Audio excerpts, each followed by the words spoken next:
lançada em BH uma reedição do livro Como se faz humor político, um depoimento do cartunista em fio ao jornalista Tariq de Souza em 1984.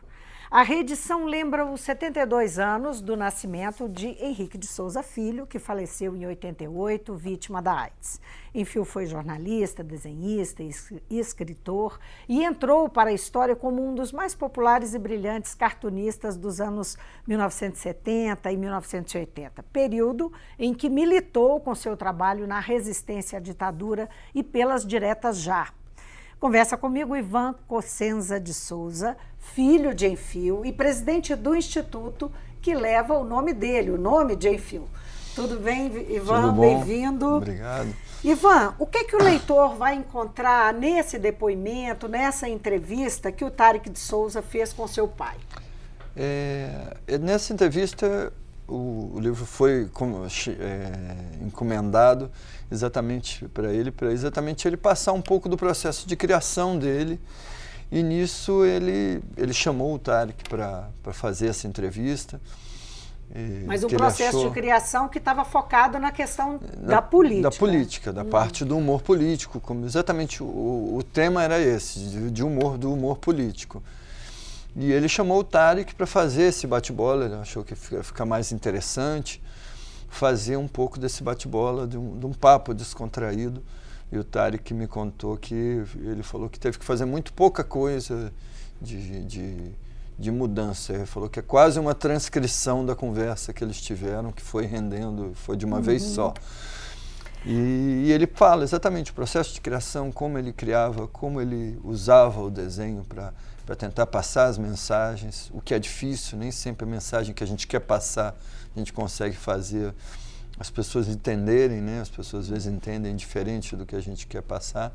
E ele tinha uma coisa de um dom, eu acho que poucas pessoas têm, né? De conseguir passar através da escrita, do desenho, a mensagem, exatamente a mensagem que você está querendo fazer. Às vezes nem tinha nada escrito, né? Era só o desenho. E despertar, às vezes, a indignação, que ele gostava de fazer isso, provocar indignação nas pessoas, mas a indignação através do humor, e que eu falo muito hoje, a indignação através do humor e não a indignação através do ódio, que é o que a gente tem visto agora, e as pessoas, com ódio, as pessoas não pensam muito, né? Então... A propósito disso que você está dizendo de hoje, né? E até desse sentimento, além da data, né? Que está aí marcando os 72 anos do nascimento do Enfio, esse livro, ele vem ao encontro de um momento político também? Tem a ver com isso? Não, foi coincidência, na verdade. A gente já estava com um contrato assinado, o livro foi lançado já tem um pouco mais de um ano, foi editado há pouco mais de um ano, mas por conta de todos os problemas de crise aí que afetam principalmente a parte cultural, que é a primeira parte a sofrer em qualquer coisa, que se eles já tiram dinheiro de hospital e de educação, ainda mais de saúde, de cultura, que quando você tira, a princípio, fica uma coisa meio invisível. Você apenas deixa de produzir alguma coisa, né? E então a parte que mais sofre. Então a editora acabou não tendo nenhum lançamento. E agravando um pouco da crise, do processo político aí, eu resolvi, eu mesmo falei, vou fazer agora, vou puxar, conversei com a editora e combinei que eu ia fazer o lançamento e começar a rodar o país com o lançamento desse livro. O seu pai foi um homem profundamente crítico, né? com uma postura bastante progressista, um homem que usou o trabalho dele como uma forma de resistência, né? Deixou isso sempre expresso. Quando o país estava passando por um processo de democratização, ele também teve uma militância significativa.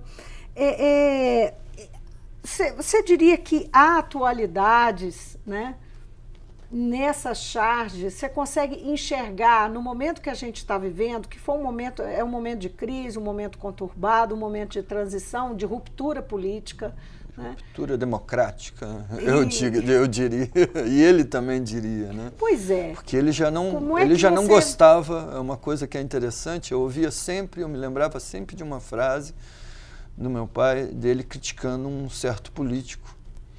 E que há pouco tempo me lembraram, que eu não lembrava quem era, que era exatamente sobre o Michel Temer. Ele já não gostava do Michel Temer desde quando o Michel Temer era secretário de Segurança de São Paulo. Ele falava... Você tem registro disso? Não, ele conversas? Falava... Não tem registro. Registro de memória? De memória, que ele falava para mim, falou para outros amigos. Uma frase que eu também ouvi, que sabia que ele tinha falado para um grande amigo, que era mineiro aqui também, que era o Roberto Jefferson, que é escritor também conhecido, né? Que era muito amigo, e ele, assim, era questionando exatamente o caráter do Michel Temer. Então, era uma coisa assim que ele falou que era uma das pessoas mais abomináveis que ele já tinha conhecido na vida dele. Você está falando Roberto Jefferson, você está se referindo ao Roberto Drummond? Não, Roberto Jefferson mesmo, que escreveu Ana de Assis. Ah, tá. Ele foi editor do meu pai lá no Rio, e foi um dos responsáveis pelo próximo livro que a gente deve lançar, e que é o Direto ao Já. Que também é um trabalho do Enfio. Um trabalho do Enfio, mas o Jefferson que fez Vocês estão a seleção. Relançando. Ah, tá. Estamos relançando a obra e lançando coisas novas também. Vendo projetos para relançar o Direto ao Já, estamos lançando uma coleção infantil dele também, que é um trabalho inédito que ele fez para mim quando era pequeno. Isso é um instituto? É um instituto. Não, no caso nesse caso sou eu mesmo. O instituto eu montei exatamente para poder ter uma estrutura para abrigar a obra. Então, e está uma parte muito difícil, porque você dá um passo para frente e um para trás, porque a situação fica complicada. É um processo lento, e quando muda as pessoas que trabalham, que estão na área, na cultura, na secretaria ou no ministério. No caso agora, quando houve o golpe e acabou-se o Ministério da Cultura, acabou-se com a cultura, né? Todas as negociações para ter um espaço para abrigar a obra, para fazer a catalogação da obra e ter um espaço para as pessoas visitarem, porque eu tenho praticamente o acervo dele virou um acervo particular meu. A coisa que eu estou batalhando há muitos anos que era para isso não acontecer. Porque um acervo particular não serve para nada. Um acervo particular serve para ficar guardado para uma pessoa ver. Não tem, imagina uma obra de Picasso toda guardada numa casa para ninguém ver. Como é que você imagina? O seu pai faleceu tem quase 30 anos, né? Como é que você imagina hoje, numa sociedade em que adotou o modelo do politicamente correto, como é que você acha que ele trabalharia aquele humor ácido dele, que nem de longe passava por esse conceito, né, do politicamente correto? Ele tem até uma entrevista que pergunta para ele se ele era do contra, e ele fala que não, eu sou a favor do contra. Então, ele essa parte do politicamente correto, você vê que afeta até coisas que a gente olha, às vezes até de coisas que eram infantis para a gente na época, que era tipo dos Trapalhões. Você vê coisa dos Trapalhões que a gente vê que hoje em dia iam cair em cima deles. Então, ele tinha... Eu acho que só escapava um pouco porque ele usava essa parte do politicamente correto não como uma forma de ironia só, de um humor só para fazer graça, era um humor de denúncia. Então, eu acho que isso também teria um certo alívio de crítica, mas ele sempre foi politicamente incorreto, né, nos trabalhos. Ele não gostava dessa coisa de ter um padrão, de não poder, do que não pode criticar. Ele só não achava correto, e ele falava isso, que para ele o humor que valia era o humor que atingia o fígado de quem oprime. E hoje em dia a gente vê muitas pessoas fazendo humor exatamente massacrando as pessoas que já são massacradas, né? Isso é uma coisa que ele nunca fez. Ele às vezes fazia umas críticas, às vezes estava achando que era uma crítica ao negro ou ao direito das mulheres, a coisa se olha assim que é forte, mas era uma coisa de denúncia, não era só uma crítica a direitos e coisas só para massacrar a pessoa, só para ironizar. Era do ponto de vista de denúncia, que era exatamente o que ele conseguia fazer. Passar, gerar revolta, gerar indignação nas pessoas e fazer as pessoas se movimentarem para fazer algumas coisas. E não é à toa que ele foi um dos pilares dos 2 maiores movimentos populares da época dele, que foi a campanha da anistia, que ele era... o desenho oficial da campanha da anistia foi dele, o hino da campanha da anistia era o Bêbado Equilibrista, que falava sobre ele, e a campanha das diretas, que foi o estupim da campanha das diretas, foi exatamente uma coisa de uma entrevista que ele fez ao Teotônio, na qual ele criou o bordão Direta Já para a campanha, o desenho oficial da campanha. Muito pouca gente sabe que foi a primeira passeata, coisa para a campanha das Diretas Já foi feita por cartunistas. Eles fizeram um Teotônio de papel machê, imenso, um boneco. Teotônio Vilela. Um Teotônio Vilela. E foram para a rua, que tinha uma passeata, mas foi basicamente que tinham eles lá com o boneco do Teotônio. Então era muito marcante isso. Acho que achei muito marcante isso dele estar encabeçando os 2 movimentos, grandes movimentos populares da época. E é interessante. Na época que ele estava vivo. Não, eu não tinha lembrança que o bordão Bordão Direta Já. Direta ele Já até, tinha isso sido ele uma conta, sacada dele, né? Porque ele falou que terminava, aí entra uma sacada de jornalista. Ele falou que o Direta Já sempre foi conhecido como uma frase do Teotônio por causa dessa entrevista ao Pasquim. E ele falou que na hora de transcrever a entrevista não tinha um final marcante para fechar a entrevista. Sim. E aí ele inventou o último diálogo da entrevista, que foi, e aí, Teotônio, diretas quando? Aí botou Direta Já, como se o Teotônio tivesse dito, mas que ele falou que o Teotônio nunca disse Direta Já, pelo menos na entrevista, né? Então, por isso que a entrevista, por isso que a gente tem certeza que o ponto de partida da campanha das diretas foi a entrevista. Porque a campanha das diretas já surgiu como Direta Já, que foi a criação dele, né? Ivan, o Enfield, ele foi um profundo crítico da subserviência do Brasil aos Estados Unidos, não é? Ele fez essa luta, a campanha, participou da campanha da anistia, teve essa participação que você está relatando aí, que era mais significativa ainda do que eu supunha, em relação a Diretas Já. Como é que hoje você imagina onde seu pai estaria? Seu pai estaria na rua? Onde seu pai estaria? Eu acho que ele estaria, que eu brinco, falo assim, da posição assim, do meu pai. Então, muita gente pergunta, o Enfield estaria de que lado? Eu falei, o Enfield sempre esteve do lado da esquerda. Ele não ia mudar, não ia mudar de jeito nenhum das coisas. E sempre teve uma independência. Por mais que ele tivesse, por exemplo, fundado o PT, ele era um dos maiores críticos dentro do PT. Tanto que ele falava para mim, que ele falou, nunca ninguém pode dizer que eu não sou petista, mas eu nunca me filiei. Ele idealizou o PT, fundou o partido, era meio que símbolo, a graúna ficou muito forte como um símbolo associado, né, ao Partido dos Trabalhadores, mas ele mesmo nunca se filiou, porque ele falou, eu quero ter minha independência para criticar. Eu brincava que era quase como você critica filho.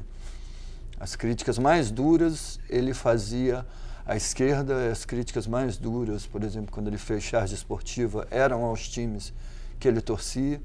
No caso, as charges esportivas eram com os times do Rio, então as críticas mais duras eram ao Flamengo. Então ele sempre foi de uma crítica muito mais forte. E eu acho que isso que fazia ele escapar muito da censura, porque era uma visão assim que eu acho que a censura pegava. Não pode falar mal do governo está fazendo besteira. Então, não posso falar mal dos ditadores, então eu vou falar mal do povo que não combate a ditadura. Então, é criticar quem não está combatendo. E nisso ele sempre foi muito severo, né? De fazer um personagem que era um cemitério dos mortos-vivos, que ele enterrava ali as pessoas que ele considerava que tivessem aderido ao golpe, que tivessem, ou mesmo apenas não tivessem um espaço para denunciar e não denunciassem. Então ele enterrou, por exemplo, o Caetano, porque o Caetano não era a favor do golpe, mas ele ficava aquela parte do Odara, que a turma Odara, da época, que não falava de política. E ele achava um absurdo, num momento grave, a pessoa não falar sobre política e não denunciar. Então ele era um crítico muito, muito ferrenho. Qual o personagem que você acha, dos personagens dele, tem um preferido para você? Que representa mais ele, que representa mais eu acho que representa mais ele, até por ele mesmo falava que ele gostava mais, até nas últimas conversas e nas últimas entrevistas ele também falava isso, que o personagem que ele mais se identificava um pouco, acho que botava a coisa mais sarcástica dele, era que eu acho que era a Graúna mesmo. Mas ele tinha, eu acho que cada personagem era um pouquinho da personalidade dele. Um dos Fredinhos, da Graúna, do Bode Arellana, que é a parte meio intelectual dele. Acho que se juntar todos os personagens é que ele é a junção de todos os personagens que ele criou, eu acho. Mais ou menos por aí. E ele nas redes sociais, como é que você imagina? Acho que ele ia ficar maluco, né? Não ia sair de casa fazendo. Porque ele recebia cartas e ele respondia todas, inclusive nas revistas do Fredinho, ele passou a responder, publicar as cartas com as respostas. Ele gostava dessa interação. Quando surgiu quando surgiu os primeiros blogs, eu já falava, pô, isso é que ele ia estar acompanhando, porque ele gostava dessa coisa. O lado difícil é o ódio, né? Que é muito forte, muito presente nas redes, né? Mas ele era o que eu estou falando, pegava o tom sarcástico, a parte irônica dele, ele também não... Ele ia ironizar essa parte de ódio, como ele ironizava, às vezes, já tinha, num grau menor, mas já existia esse ódio à esquerda, né?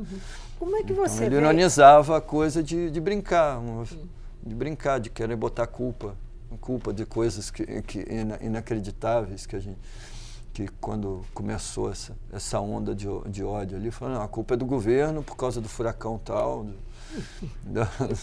Então começa a botar. Ele começava a exagerar. Isso era uma tática dele também. Eu acho que é uma tática do humor, mas que ele usava muito. É você aumentar. Você não precisa, assim, fazer a coisa. Quando você aumenta demais, exagerar aquela crítica, acaba virando humor. E a inversão também das coisas, como ele fazia de inverter. Como eu falar, botar a culpa no povo. Você fez uma referência aí ao humor que espezinha, que diminui as pessoas, né? O humor que você fez uma referência. Que não tem conteúdo, é só fazer graça às vezes com a desgraça dos outros, né? Pois é, agora tem assim, por exemplo, o site sensacionalista, que tem um humor novo, né? Que aparece como um humor novo. Uma mistura de humor fingindo que é um jornalismo sério. E o Porta dos Fundos também, que é outra coisa, né? Que faz aqueles vídeos que agora já está até em TV a cabo, mas que começaram no YouTube, né? Que tem também uma contemporaneidade em relação à Antes era mais aberto. Porta dos Fundos antes era uma coisa mais aberta, também mais branda. De um tempo para cá eles têm sido também um pouco mais críticos. Feito um humor mais crítico, uma ironia toda. Como é que você... Que eu achei interessante esse amadurecimento político deles. Né? É verdade, eles mudaram um pouco, né? Eles politizaram mais o discurso. O sensacionalista, por exemplo, eu que vejo, é um tipo de humor também, mas não é um humor que você pode falar que é de esquerda ou de direita. É um humor que eles atiram para tudo quanto é lado. É verdade. Porque, inclusive, de um tempo para cá, eles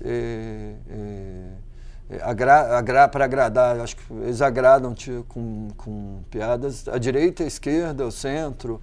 Qualquer pessoa pode mandar sugestão de pauta para eles, através do site, manda ideias e eles fazem. Achou legal, faz. Então tem coisa falando mal da esquerda e bem da esquerda, mal da direita e bem da direita.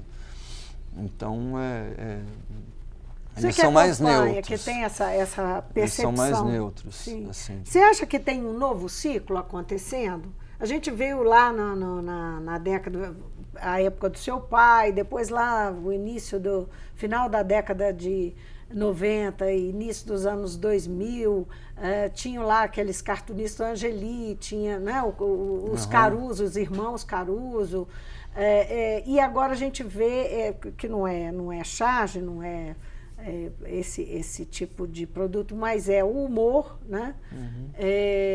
Com esse site, com esse grupo Porta dos Fundos, está surgindo um outro ciclo, você entende assim? O cartoon, na verdade, o problema do cartoon, da charge, é espaço para se publicar. Então, com a internet, houve uma coisa de você, qualquer pessoa tem a possibilidade de divulgar a sua charge, os cartoons na rede, tranquilo. Mas a parte, por exemplo, de jornal, até um tempo atrás, você tinha o mesmo espaço para as mesmas pessoas. Então, você vê, os grandes cartunistas continuavam nos principais jornais, não tinha espaço para ter uma renovação. Até porque na época eram poucos também. Eu estava conversando com o Nilson, que vai participar da mesa do debate junto com o Lute, com o Duque. No lançamento do livro. No lançamento do livro. E o Nilson estava falando isso, que a coisa de muito do espaço dos cartunistas tendo que fazer aquele trabalho, tem muito pouco espaço para eles fazerem. Então não tinha muito como entrar novos, assim, não. O cara vai tirar o Ziraldo do lugar para botar um novo, é mais complicado. E de um tempo para cá, firmando a internet, tem diminuído esses espaços, né? Lá no Rio, por exemplo, o Jornal do Brasil acabou a parte impressa, né? Continua na parte digital. Mas a internet também diminuído. A internet é para que esses profissionais a também coisa mais expõem independente. Seus trabalhos de outra forma. Mas ele falava né? exatamente isso, que o Nilson estava falando exatamente isso. Normalmente os cartunistas da época tinham outro emprego. Sim. E ele está vendo que esse advento está voltando. Os cartunistas não estão mais vivendo de cartoon, pelo menos não os novos, né? Os novos têm que trabalhar, o cara trabalhava no Banco do Brasil e era cartunista, o outro trabalhava no escritório, era contador, todos tinham um emprego para se manter. Eles foram alguns dos primeiros, a turma do Pasquim foram alguns dos primeiros a conseguirem viver da arte, né? E não tinha isso. E hoje tem uma infinidade imensa de cartunistas que a maioria ninguém conhece. E é um dos objetivos também do Instituto, você levantar essa parte do humor gráfico, do humor também de uma maneira geral, sempre mais politizado, né? Ivan, muitíssimo obrigado, nosso tempo acabou. Obrigado por ter vindo ao Mundo Político. Obrigado. Boa sorte com o lançamento do livro, com o trabalho do relançamento do livro, com o trabalho do Instituto. Tá? Obrigado. Como se faz humor político? É o livro que acaba de ser lançado em BH. É uma reedição de um depoimento do cartunista Enfio ao Tariq de Souza em 1984. E eu conversei aqui. Eu posso com... dar uma... Sim, pois não. Interrompendo. Para quem quiser também, às vezes não achando, ele está sendo vendido, foi feito até nas redes sociais, no Facebook. Eu montei a Loja da Graúna, que era exatamente para divulgar o trabalho dele. Muitas pessoas tinham dificuldade de achar os livros. Só colocar no Google Loja da Graúna? Loja da Graúna, está no Facebook. Tá. E por lá você pode comprar os livros pela internet também, para outros estados, quem não puder ir. E espero também fazer contato comigo, com a obra também. Espero, a gente está vendo para fazer, fiz no Rio, aqui em Belo Horizonte, o próximo deve ser em São Paulo, ainda não tem data fechada, mas fazer o lançamento pelo Brasil inteiro com esses debates. Boa sorte de novo, Que então. a gente está precisando. Eu conversei, então, com o presidente do Instituto Enfio, que é o Ivan Cossenza de Souza, filho do cartunista Enfio, que completaria 72 anos. Ele está aproveitando essa data para fazer o relançamento do Como se faz humor político. O Mundo Político fica por aqui. Obrigada por nos acompanhar e até o próximo programa.